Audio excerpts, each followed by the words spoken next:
ஒரு மகிழ்ச்சியான செய்தி.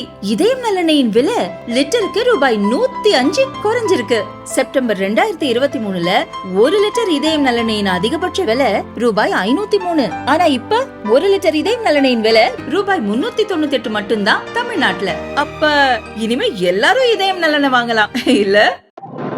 உங்கள் அனைவருக்கும் என்னுடைய அன்பு கலந்த காலை வணக்கத்தை தெரிவித்துக் கொண்டு, தமிழக பாரதிய ஜனதா கட்சியின் சார்பில் சமக்கல்வி, மும்மொழி கல்வி அனைத்து மக்களுக்கும் கிடைக்க வேண்டும் என்ற மிகப்பெரிய ஒரு மக்களினுடைய கோரிக்கையை மக்கள் மன்றத்தில் மக்கள் வைக்கும் விதமாக மாபெரும் கையெழுத்து இயக்கமானது நடந்து கொண்டிருக்கிறது. இந்த கையெழுத்து இயக்கத்திற்கு அனைத்து பகுதிகளிலும் கூட ஒரு பேராதரவு இருந்து கொண்டிருக்கிறது. அரசாங்கம், காவல்துறையினுடைய தடைகள்லாம் மீறி கூட ஒரு மிகப்பெரிய அளவில் மக்கள் ஆதரவு கொடுத்து கொண்டிருக்கிறார்கள்.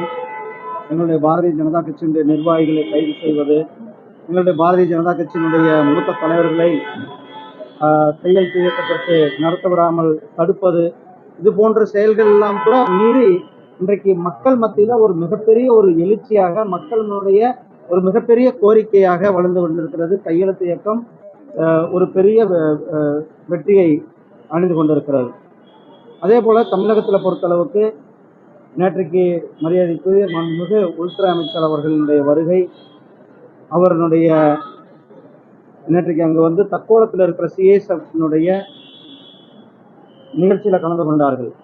முதல் முறையாக தமிழகத்தில் சிஎஸ்எஃப்னுடைய ஒரு கேம்பஸ்ல அவர், ஏன்னா அவர் நினைச்சிட்டா வெளியில கூட இங்க கூட நடத்திருக்கலாம். ஆனா தமிழ்நாட்டிற்கு பெருமை சேர்க்கும் விதமாக ஆதித்ய சோழனுடைய பெயரை அந்த இடத்திற்கு சூட்டி தமிழுக்கு பெருமை சேர்க்கும் விதமாக, தமிழர்களுக்கு பெருமை சேர்க்கும் விதமாக நேற்றுக்கு இந்த சிஎஸ்எஃப் ரேசிங் டே நிகழ்ச்சியானது சென்னையில் நடைபெற்றது. அதில் ஒரு கருத்தை சொல்லியிருந்தார்கள். அனைத்து மற்ற மாநிலங்கள்லாம் பொறியியலிலும் அதே போல மருத்துவ கல்லூரியிலும் தாய்மொழியில கற்றுக் கொடுக்க வேண்டும், தமிழ்ல கற்றுக் கொடுக்க வேண்டும் என்று கடந்த 2 ஆண்டுகளாக சொல்லியிருக்கிறார். அவர் எப்பொழுதும் தமிழ்நாட்டுக்கு வருகிறாரோ அப்பொழுதும் அவருடைய ஒரு மிகப்பெரிய கோரிக்கையாக அவர் வைத்துக் கொண்டிருக்கிறார்கள். ஆனால் தமிழ்நாடு அரசாங்கம் இவர் தமிழ் என்று பேசுகிறார்கள் ஒழிய தமிழுக்கு எதையும் செய்வதில்லை.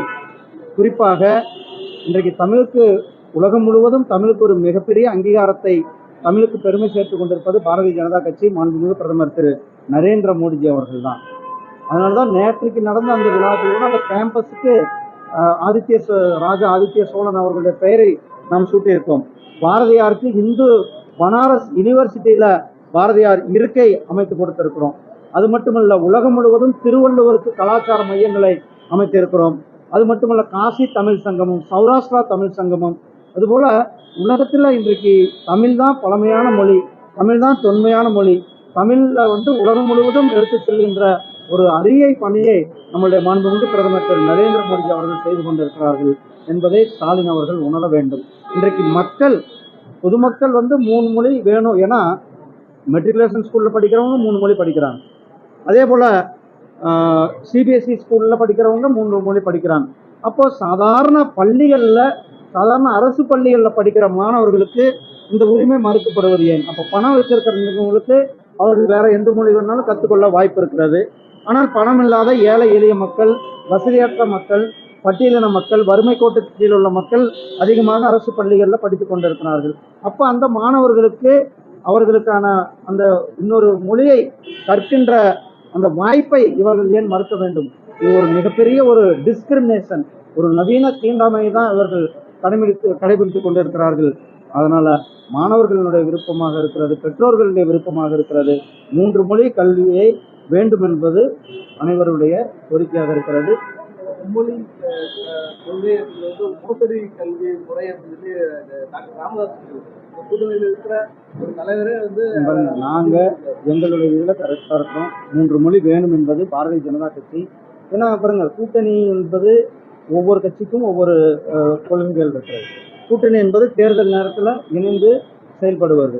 அதனால எங்களுடைய கட்சியினுடைய மிக முக்கியமான இது, நாங்கள் மும்மொழி கொள்கை வேண்டும் என்று சொல்லுவோம். இன்னைக்கு காலையில மகளிர் தின வாழ்த்துக்கள் சொல்றாரு. யாரு? தமிழக வெற்றி கழகம் தலைவர் விஜய் அதுக்கப்புறம் என்ன சொல்றாருன்னா, கடந்த தேர்தலில் வந்து பொதுமக்கள் எல்லாரும் வந்து ஓட்டு போட்ட திமுக வந்து ஏமாற்றிருக்காங்க, அடுத்த தேர்தலில் பார்ப்போம் அப்படின்னு சொல்றாரு. பெண்களுக்கு பாதுகாப்பு இல்லாத ஒரு இன்றைக்கு தாய்மார்களுக்கு, சகோதரிகளுக்கு என்னுடைய மகளிர் தின வாழ்த்துக்களை தெரிவித்துக் கொள்வதோடு, இன்றைக்கு இந்த கடந்த 10 ஆண்டுகளில் மகளிர் எம்பவர்மெண்ட் மேம்பாட்டிற்காக மாண்புமிகு பிரதமர் திரு நரேந்திர மோடிஜி அவர்கள் மிக கடுமையாக பணிகளை செய்து கொண்டிருக்கிறார்கள். வரலாற்று சிறப்புமிக்க 33% இடஒதுக்கீடை சட்டமன்றத்திலும் பாராளுமன்றத்திலும் கொண்டு வந்திருப்பது நம்முடைய மாண்புமிகு பிரதமர் திரு நரேந்திர மோடிஜி அவர்கள். அது மட்டுமல்ல, கிட்டத்தட்ட 10 கோடி பேருக்கு இலவச கேஸ் கனெக்ஷன் கொடுக்கப்பட்டிருக்கிறது. பிரதமருடைய அனைவருக்கும் வீடு கட்டும் திட்டத்தினுடைய வீட்டினுடைய பட்டா நம்மளுடைய தாய்மார்கள் பேர்ல கொடுக்கப்படுகிறது. முத்ரா லோன்ல கிட்டத்தட்ட 70% பயனாளிகள் நம்மளுடைய தாய்மார்களாக இருக்கிறார்கள். அதே போல செல்ஃப் ஹெல்ப் குரூப்புக்கான கொடுக்கப்படுகின்ற லோன்கள்ல அதிகமான நம்மளுடைய தாய்மார்கள் இருந்து கொண்டிருக்கிறார்கள். இன்றைக்கு சந்திராயன் அந்த இயக்கத்துல மிக முக்கிய பங்கு வகிப்பது நம்மளுடைய தாய்மார்களாக இருக்கிறார்கள். சயின்ஸ், டெக்னாலஜி, என்ஜினியரிங் அனைத்து துறைகளிலும் இன்றைக்கு மிக வேகமாக உயர்ந்து கொண்டிருக்கிறது எல்லாம் நம்மளுடைய மாண்புமிகு பிரதமர் திரு நரேந்திர மோடிஜி அவர்கள் கடந்த 10 ஆண்டுகள்ல மிக முக்கியமாக அவர்கள் எடுத்த நடவடிக்கையால இன்றைக்கு விமன் எம்பவர்மெண்ட் ஆனது ஒருபடி இன்னும் மேல போய் அனைவரும் சமம். அது குறிப்பாக டிஃபென்ஸ் செக்டார்ல சைனிக் ஸ்கூல்ல சகோதரிகளுக்கு இடம் கொடுக்கப்பட்டிருக்கிறது. நேஷனல் டிஃபென்ஸ் அகாடமியில முதல் முறையாக அவர்களுக்கு எல்லாம் இடம் கொடுக்கப்பட்டிருக்கிறது. இதெல்லாம் நம்மளுடைய தாய்மார்களை மேலும் முன்னேற்றும் விதமாக நம்மளுடைய பிரதமர் அவர்கள் செயல்பட்டுக்கணும். ஆனால் இந்த தமிழ்நாட்டில் நம்மளுடைய தாய்மார்கள் நடந்து போக முடியல. நம்மளுடைய தாய்மார்கள் வந்து அவர்களுக்கு ஒரு மிக பாதுகாப்பற்ற சூழ்நிலை தான் இங்க இருந்து கொண்டிருக்கிறது. ரயில்ல கூட தமிழ்நாடு அரசாங்கம் அவர் தான் பாதுகாப்பு கொடுக்கிறார்கள், காவல்துறை. ஆனால் அதுலேயும் அவர்கள் பாதுகாப்பற்ற சூழ்நிலை இருக்கிறது. எங்கும் கூட நம்ம பார்க்குறோம் பாலியல் பலாத்காரங்கள் இதெல்லாம் அதிகமாக நிறைந்த மாநிலமாக தமிழகம் இருக்கிறது. தமிழ்நாட்டில் பெண்களுக்கு பாதுகாப்பற்ற சூழ்நிலை இருந்து கொண்டிருக்கிறது. அவர்கள் பாதுகாப்பான சூழ்நிலை வர வேண்டும் என்றால் இந்த திமுக அரசாங்கமானது தூக்கி எறியப்பட வேண்டும். பிஎம் பாதுகாப்பு அமித்ஷா சொல்றதுக்கு முன்னாடியே 2010-11 காலகட்டத்திலே அண்ணா யூனிவர்சிட்டியில வந்து தமிழ் மொழியில பொறியியல் படிப்பு கொண்டு வந்து அதுல வரவேற்பு இல்லை அப்படின்றதுனால நீங்க வந்து நடைமுறைப்படுத்தினால்தான் வரவழையா கொண்டு வந்ததுனால வந்து இதாகாது. வந்து மத்திய பிரதேசத்திலேயோ அல்லது மற்ற மாநிலங்களிலேயோ அவர்கள் வந்து கம்பல்சரியாக நடைமுறைப்படுத்தி கொண்டிருக்கிறார்கள். அதனால வாய்ப்புகள் வருகிறது. இங்க நீங்கள் கம்பல்சரியாக நடைமுறைப்படுத்தும் போது நிச்சயமாக வாய்ப்புகள் வரும். நன்றி அண்ணா. நன்றி. மீனவர்கள் பொறுத்தளவுக்கு, ஏன்னா நான் இதுக்கு முன்னாடி மீன்வளத்துறை அமைச்சராக இருந்தேன், அதனால நான் பதில் சொல்ல போனால் நல்லா இருக்காது. மீன்வளத்தை பொறுத்தளவுக்கு, மீனவர்களை பொறுத்தளவுக்கு நம்மளுடைய மாண்புமிகு பிரதமர் திரு நரேந்திர மோடிஜி அவர்கள் வந்த பிறகுதான் மீனவர்களுக்காக ஒரு புதிய அமைச்சகத்தையே உருவாக்கப்பட்டது. அமைச்சகம் உருவாக்குவது மட்டுமல்லாமல் கிட்டத்தட்ட 40,000 கோடி ரூபாய் நிதியானது ஒதுக்கப்பட்டது. இதுக்கு முன்னாடி 2014 முன்னாடி வெறும் 400 கோடி தான் மீனவர் துறைக்கு அவர்கள் ஒதுக்கப்பட்டிருந்த நிதி. ஆனால் இந்த 10 ஆண்டுகளில் மட்டுமே 40,000 கோடி ரூபாய்க்கான நிதி ஒதுக்குவது மட்டுமல்லாமல் மீனவர்களுடைய அடிப்படை தேவைகள், அதாவது கிராமத்தை, அந்த மீனவர்களுடைய கிராமங்களை மேம்படுத்துவது, அதே போல மீன்பிடி துறைமுகங்களை வலிமைப்படுத்துவது, அப்படி பிரைம் மினிஸ்டர் மத்திய சமுதாய யோஜனா என்ற திட்டத்தை கொண்டு வந்து மாண்புமிகு பிரதமர் அவர்கள் தான்.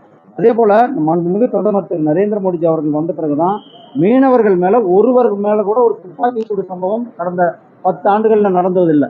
மீனவர்கள் கைது செய்யப்படும் பொழுது உடனடியாக நம்முடைய வெளியுறவுத்துறை, மத்திய அரசாங்கம் தலையிட்டு நம்முடைய மீனவர்களை பத்திரமாக உடனடியாக மீட்டு கொண்டு வந்திருக்கின்றோம். அங்கு பேச்சுவார்த்தை மூலியமாக, ஏன்னா வேற ஒரு நாட்டில் நடந்து கொண்டிருக்கிறது, பேச்சுவார்த்தை மூலியமாக நாம் தொடர்ந்து அவர்களை உடனடியாக கூட்டிக் கொண்டு வந்திருக்கிறோம்.